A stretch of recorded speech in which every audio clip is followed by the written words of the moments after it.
श्री क्षेत्र महात्म्यामध्ये श्री क्षेत्र अक्कलकोट महात्म्यामध्ये आपण भाग 4 बघूयात. मानस पूजा. श्री स्वामी समर्थ. जय जय जय जय स्वामी समर्थ. नमो स्वामी राजम दत्तावतारम श्री विष्णु ब्रह्मा शिवशक्ति रूपम ब्रह्म स्वरूपाय करुणाकराय स्वामी समर्थाय नमो नमस्ते. हे स्वामी दत्तात्रय हे कृपाळा मला ध्यान मूर्ती दिसू दे डोळा. कुठे माय माझी म्हणे बाळ जैसा समर्था तुम्हा विन हो जीव कैसा. स्वामी समर्था तुम्ही स्मरतुगामी हृदयासनी बसा प्रार्थिते मी. पूजेचे यथासांग साहित्य केले मखरात स्वामी गुरु बैसविले.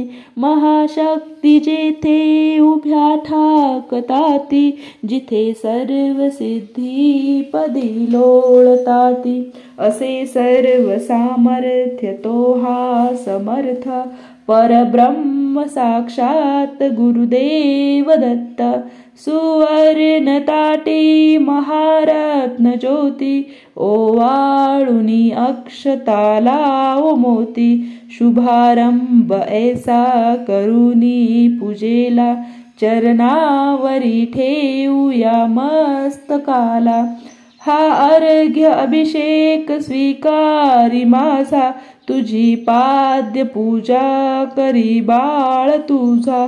प्रणिपात साष्टांग शरणागताचा तुम्हा वाहिला भार या जीवनाचा. ही ब्रह्मपूजा महाविष्णू पूजा शिवशंकराची अशेष शक्ती पूजा. दही दूध शुद्धोदकाने तयाला पंचामृत स्नान घालू प्रभूला. वीणा तुतार्या किती वाजताती शंखादी वाद्ये पहा गरजताती. म्हणती नगारे गुरुदेव दत्त श्री दत्त जय दत्त स्वामी समर्थ. प्रत्यक्ष गंगा जलकुंभी आली श्री दत्त स्वामींसिया स्नान घाली. महासिद्ध आले पदतीर्थ घ्याया महिमा त्यांचा कळेना जगाया.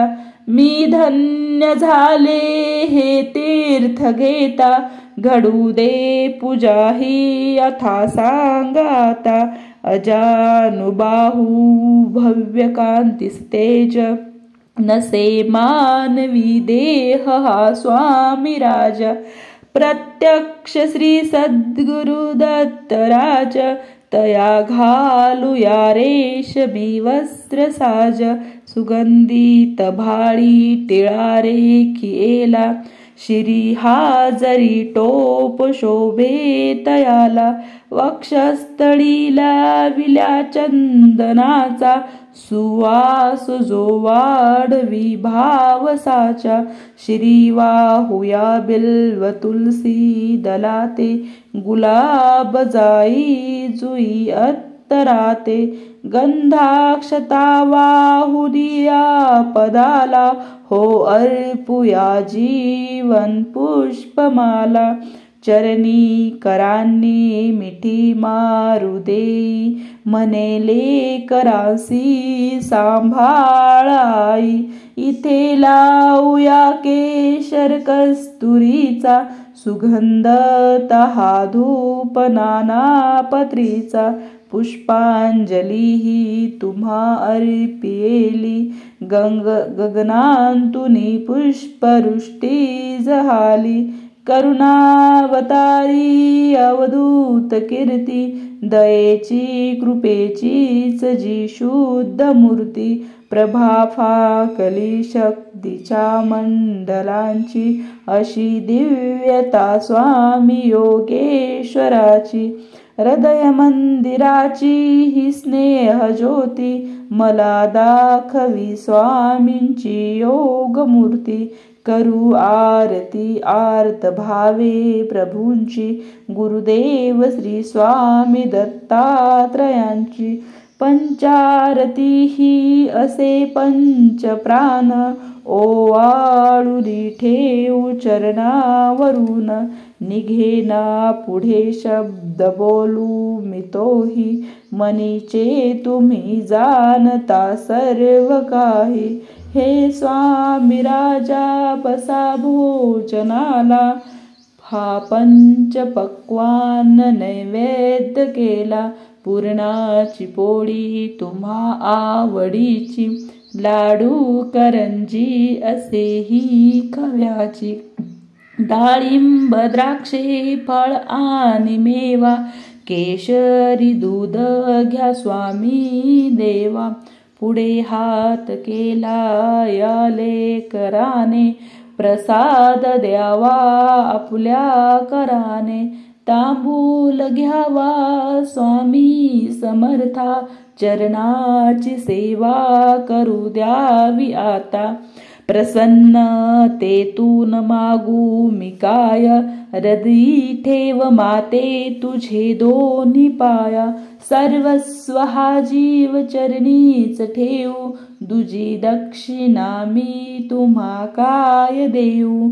नको दूर लोटू आपुल्या मुलासी, कृपा छत्र तुमचेच या बालकासी। धरू दे आता घट्ट तुझ्या पदाला, पदी ठेवू दे शिर शरणागताला। हृदयी भाव यावे असे तळमळीचे, करी पूर्ण कल्याण हे या जीवाचे। तुझे बाळ पाही तुझी वाट देवा, नका वेळ लावू कृपा हस्त ठेवा। मनी पूजनाची असे दिव्य ठेव, वसो माझिया अंतरी स्वामी देव। वसो माझिया अंतरी स्वामी देव, वसो माझिया अंतरी स्वामी देव। अवधूत चिंतन श्री गुरुदेव दत्त। अशा प्रकारे स्वामींची मानसपूजा झालेली आहे। भक्तांनो, स्वामींची मानसपूजात अतिशय चमत्कार म्हणजे अतिशय बघा, स्वामींची तुम्ही स्वतः अनुभव करा। मी आत्ता म्हणत असताना अतिशय भावनिक झाले होते आणि दररोज ही मानसपूजा म्हणा तुम्ही। मानसपूजा तुम्हाला रोज वेळ नसेल तर मानसपूजा नक्की करत जा, या मानसपूजेचा तुम्हाला फायदा नक्की होईल। नेक्स्ट आहे श्री स्वामी समर्थांचे मठ, अक्कलकोटा श्री स्वामी समर्थांचे मठ, पेठेतील समाधी मठ। हा मठ श्री समर्थांच्या अवतारकाळातच बांधण्यात आला। संस्थानाचे त्यावेळचे ॲडमिनिस्टर श्री विंचुकरकर श्वेतकुष्ठ झाल्यामुळे स्वामींच्या दर्शनास आले होते। त्यावेळी स्वामी दर्शनांची विंचुकरांना त्यांच्या हातातील हिऱ्यांच्या अंगठ्या फेकून देण्यास सांगितले। विंचुकरांनी ती अंगठी फेकून न देता श्री समर्थांपुढेच ठेवली। पुढे चोळक पाने ती विकून तिच्या पैशातून हा मठ श्री स्वामी समर्थांच्या समाधी गुहेसहित बांधवला। या मठाच्या गर्भारास असलेल्या श्री गणपती, श्री देवी इत्यादी मूर्ती, शिवलिंग सर्वांची स्थापना समाधीपूर्वीच फार मोठ्या समारंभाने व अत्यंत शास्त्रोक्त पद्धतीने झाली। त्यावेळी होम हवनासाठी श्री चिदंबरम दीक्षित यांचे बोत्रे जातीने उपस्थित होते। स्वतः श्री समर्थांच्या उपस्थितीमुळे ही या सर्व कार्यक्रमाला विशेष शोभा आली। याच मठात श्री समर्थांची समाधी असून मठाची व्यवस्था चोळपांच्या वंशाकडे आहे।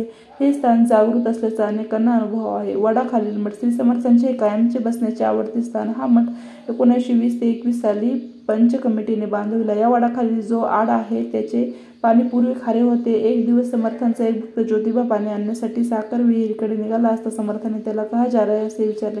ज्योतिबाने पाणी आणण्यात जातो असे सांगता समर्थाने यहा का लेव असे आज्ञा केली, परंतु इथले पाणी खारे आहे असे ज्योतिबाने सबब सांगताच समर्थ म्हणाले, पगला काही का, खिचो पाणी यहाँ का, यहाँ पाणी नहीं नमकीन रुचीला मीठा है, चखो यहाँ पी। तेव्हा ज्योतिबाने तेथेच पाणी काढले आणि चमत्कार असा की ते पाणी खारे लागण्याऐवजी अतिशय मधुर लागले। ते पाणी अद्यापही गोड असून गावातील इतर आड आटले तरी त्या आडातील पाणी कधीही आटत नाही। दुसरा आहे श्री बाळप्पा महाराज मठ। श्री समर्थांनी श्री बाळप्पा महाराजांना आपल्या पादुका देऊन मठ बांधण्याची आज्ञा केली। त्या भागातील पोलीस माझ्या पादुका घेऊन त्यावर हा एक उत्तम मठ स्थापन कर, तेथे फुलझाडे लावून बाग कर व ठरवलेले वार्षिक उत्सव करीत जा, म्हणजेच त्याचे चांगले फळ मिळेल. त्यानुसार श्री बाळाप्पाने हा मठ बांधला. त्यांच्यानंतर श्री गंगाधर महाराज व त्यांच्या पश्चात श्री गजानन महाराज हे सध्या मठाधिपती आहेत. प्रस्तुत मठात श्री स्वामी समर्थांच्या दंड, छाटी, कटमणी, माठ इत्यादी वस्तू ठेवलेल्या आहेत. चौथा आहे जोशीबुवांचा मठ. आपण नेक्स्ट भागात बघूयात ही सर्व माहिती. आता भाग चौथा संपूया, कारण खूप मोठा होतो व्हिडिओ. त्यामुळे पहिला भाग, दुसरा भाग, तिसरा आणि चौथा नक्की बघा. अक्कलकोट महात्म्य चॅनल जर नवीन असाल तर नक्की चॅनलला सबस्क्राईब करा. माहिती आवडत असल्यास व्हिडिओला लाईक करा. जास्तीत जास्त भाविकांपर्यंत माहिती पोहोचवण्याचा प्रयत्न करा. आणि अवधूत चिंतन श्री गुरुदेव दत्त झालेली सेवा स्वामींच्या चरणी समर्पित करते. नक्कीच कमेंट्स करा. श्री स्वामी समर्थ. जय जय स्वामी समर्थ. धन्यवाद.